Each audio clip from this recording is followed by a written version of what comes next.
Hi everyone, welcome back to our channel. अस्सलाम वालेकुम। तो आज हम हाई नेक ब्लाउज की कटिंग कर लेंगे। तो उसके लिए यहाँ पे देखिए मैंने मेन फैब्रिक और लाइनिंग फैब्रिक लिया है, जो कि ये 1-1 मीटर का है।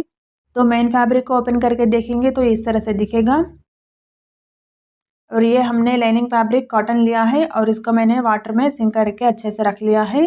तो देखिए हम इसमें फ्रंट और बैक दोनों सेम कटिंग कर लेंगे। अब बहुत आसानी मेथड से समझाऊंगी, तो वीडियो को स्किप ना करें, एंड तक जरूर देखिए। फ्रंट और बैक दोनों सेम कट करने के लिए हमने उसी तरह भी फोल्डिंग कर लेना है। और फिर यहाँ पे मैंने इस तरह से मार्किंग डाल लिया है, जो कि ये हम एक्स्ट्रा स्टिचेस के लिए रखते हैं। फिर उसके बाद हम इसका शोल्डर मार्किंग कर लेंगे। तो शोल्डर है हमारे यहाँ पे और फुल शोल्डर के, और हाई नेक और बोट नेक की शोल्डर दोनों सेम होते हैं। तो यहाँ पे एक्स्ट्रा 1/2 इंचेस मार्किंग डाल लेना है। फिर उसके बाद हम इसका लेंथ मार्किंग कर लेंगे। तो लेंथ है नियरली ये 14 प्लस 1/2 इंचेस पर स्टिचेस। तो यहाँ पे इस तरह से हमने मार्किंग डाल लेना है। तो आप देखिए हमारे पास आर्म साइज नहीं है, तो उसके लिए है ना, हम यहाँ पे ब्लाउज के साइड पार्ट को मेजर कर लेना है और उसके अकॉर्डिंग से अपना साइज आएगा और वहाँ पे इस तरह से मार्किंग डाले। फिर उसके बाद एक्स्ट्रा 1/2 इंचेस हमने मार्किंग डाल लेना है।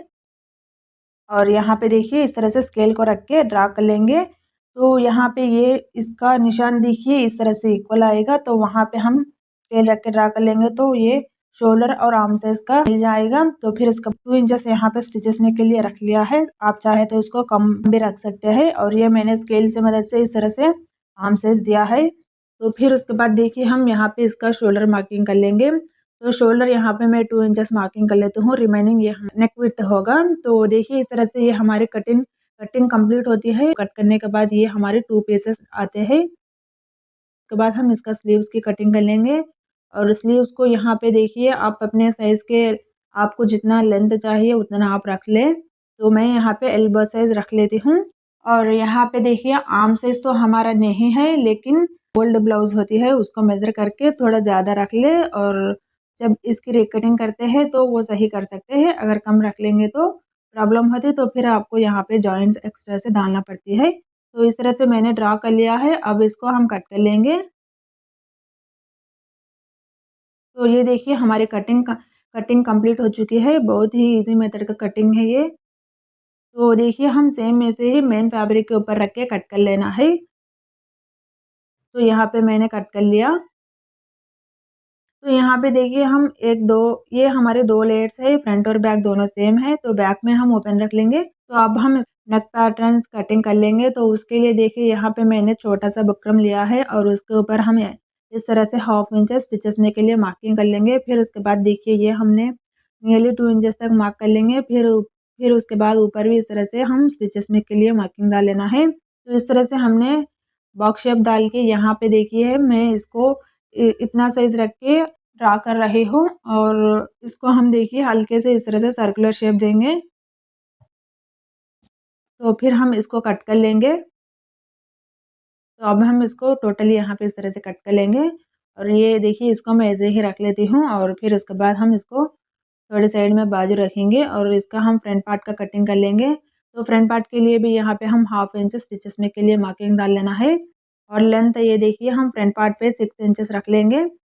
और विड्थ हमने यहाँ पे बैक पार्ट पे नियरली 5 इंचेस रख लिया था। तो फ्रंट पार्ट पे भी हमने इतना ही रख लेना है। ठीक है, तो उसके लिए देखिए ये मैंने बैक पार्ट का पैटर्न लिया और उसको मैं मार्किंग कर लेती हूँ। तो मार्किंग करके स्केल की मदद से यहाँ पे इस तरह से लाइन ड्रा कर लेना है।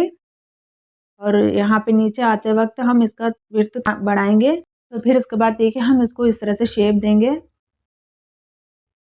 और जो हमने यहाँ पे लाइन ड्रा किया था, तो उसके और भी साइड से मैं यहाँ पे थोड़ा विड्थ बढ़ाने के लिए इस तरह से ड्रा किया है। अगर आपको ज़्यादा विड्थ नहीं चाहिए तो यहाँ पे हम इसको कम भी कर सकते हैं। और देखिए ओपन करके देखेंगे तो ये इस तरह से दिखेगा। तो मुझे और भी थोड़ा ज़्यादा विड्थ चाहिए, तो मैं इसको देखिए यहाँ पे थोड़ा सा और एक्स्ट्रा कट कर लेती हूँ।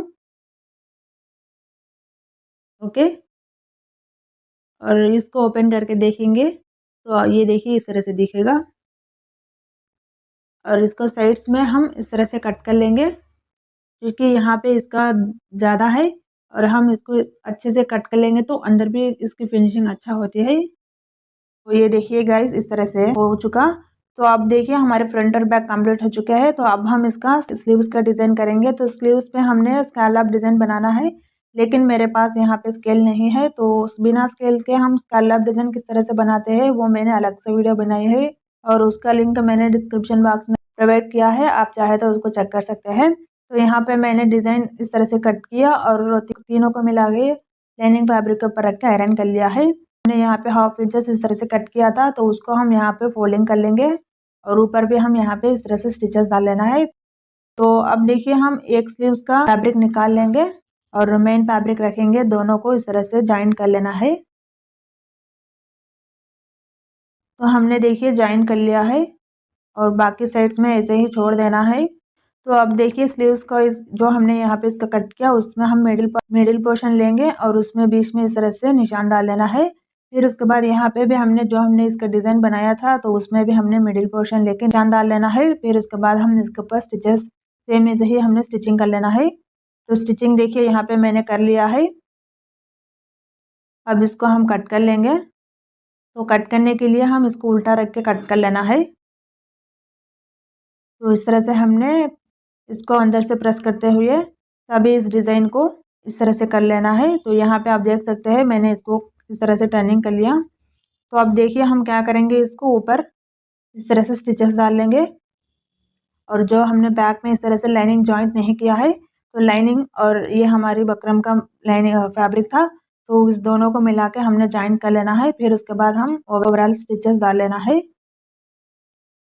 जो हमने यहाँ पे फ्रंट और बैक दोनों कट किया था, तो उसमें से हम एक निकाल लेंगे। तो देखिए हम एक पार्ट को निकाल लेंगे, तो उसका लाइनिंग भी दोनों रख के जॉइन कर लेना है। यहाँ पे हमने शोल्डर ही जॉइन कर लेना है और रिमेनिंग पार्ट को ऐसे छोड़ देंगे। फिर उसके बाद जो हमने इसका नेक पैटर्न कट किया था उसको हम ऊपर रखेंगे और इसके ऊपर स्टिचेस डाल लेना है। ओके, तो यहाँ पे मैंने स्टिचेस डाल लिया, इसको अब हम कट कर लेंगे। तो आप देख सकते हैं दो बाकी साइड से यहाँ पे दोनों भी मैंने स्टिचेस नहीं डाल लिया। अगर आप बिगिनर है तो इसको आप पिनअप कर ले। मुझे इस तरह से स्टिच करना आदत है, तो मैंने इसको ऐसे ही रख के स्टिचेस डाल लिया। अब हम इसके ऊपर कट्स लगाएंगे, फिर उसके बाद इसको हम टर्न कर लेंगे। तो देखिए ये हमने टर्निंग कर लिया और इसके ऊपर हमने स्टिचेस डाल लेना है। फिर उसके बाद इसका शोल्डर रीओपन करेंगे। रीओपन करके ये देखिए बैक में इस तरह से दिखेगा, तो इस नेक पॉइंट्स को हमने लाइनिंग फैब्रिक के ऊपर रख के स्टिचेस डाल लेना है। तो ये देखिए गाइस यहाँ पे मैंने जॉइंट कर लिया है और टोटली यहाँ पे मैंने ओवरऑल भी स्टिचेस डाल लिया है। तो फिर उसके बाद देखिए हम इसको उल्टा रखेंगे। उल्टा रख के यहाँ पे देखिए हमने ये प्रिंसेस कट का डिज़ाइन बनाना है, लेकिन यहाँ पे मैंने इसका कटिंग नहीं किया है, तो उसके लिए हम इसको उल्टा रख के मार्किंग कर लेंगे। और इसके लिए देखिए मैंने अलग से वीडियो बनाई है, क्योंकि अगर मैं इसमें ऐड करूँगी तो वीडियो लेंथ ज़्यादा हो जाएगी। तो उसका लिंक मैंने डिस्क्रिप्शन बॉक्स में प्रोवाइड किया है, आप चाहे तो उसको चेक कर सकते हैं। तो आप देख सकते हैं यहाँ पे मैंने प्रिंसेस कट का डिज़ाइन बिना कट करे इसका डिज़ाइन बना लिया है। तो इसका शेप भी आप देख सकते हैं कितना अच्छा आया है। तो यहाँ पे भी इसको फोल्डिंग कर सकते हैं, लेकिन मैंने इसको अवॉइड किया। और ये देखिए बैक साइड ये हमने जस्ट इसको फोल्डिंग किया है और फोल्डिंग करने से ही ये हमारी शेप इतना अच्छा निकल आया है। तो इसको हम थोड़ी देर साइड में रखेंगे। ठीक है, तो बैक पार्ट में हम इसका चेन जिप यूज़ करेंगे। तो चेन जिप देखिए ये हमारी लंबी है, तो लंबी चेन जिप को किस तरह से छोटा करते हैं वो भी मैंने अलग सा वीडियो बनाई है और उसका लिंक मैंने डिस्क्रिप्शन बॉक्स में प्रोवाइड किया, आप चाहे तो उसको चेक कर सकते हैं। और यहाँ पे हम बुकरम को ऐड कर लेंगे। फिर इसके बाद जिप लगाना है। तो जिप किस तरह से लगाते हैं, जिप किस तरह से हम स्टिचिंग करते हैं अच्छे फिनिशिंग से, तो उसके लिए भी मैंने अलग सा वीडियो बनाई है और उसका लिंक डिस्क्रिप्शन बॉक्स में प्रोवाइड किया, आप चाहे तो उसको चेक कर सकते हैं। और जिप यहाँ पे ऐड करते वक्त हमने टोटली इस ब्लाउज पॉइंट को रिकटिंग कर लेना है और रिकटिंग करके यहाँ पे हमने कॉटन फैब्रिक लेके इसको फोल्डिंग करके फिनिशिंग देना है, तभी आपको जिप ऐड करना है। ठीक है, तो कॉटन फैब्रिक को देखिए इस तरह से मैंने डबल लिया है, तो डबल लेके हम यहाँ पे इसके ऊपर स्टिचिंग कर लेंगे।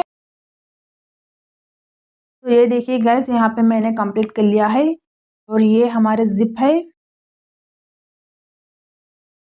ठीक है, तो आप देखिए हम इसका फ्रंट और बैक दोनों को मिलाएंगे, यानी कि इसका शोल्डर पार्ट को अटैच करेंगे। फिर उसके बाद हम इसका स्लीव्स ऐड कर लेना है। मेजरमेंट के अकॉर्डिंग से ब्लाउज को कंप्लीट कर लेंगे। तो यहाँ पे मैंने ब्लाउज को कंप्लीट कर लिया और ये देख सकते हैं फ्रंट पार्ट में, और ये इसका बेल्ट है और बेल्ट का डिजाइन किस तरह से बनाते हैं उसका भी लिंक मैंने डिस्क्रिप्शन बॉक्स में प्रोवाइड किया है, आप चाहे तो उसको चेक कर सकते हैं। वीडियो अच्छी लगी तो वीडियो को लाइक और शेयर करें और मेरे चैनल को सब्सक्राइब करें।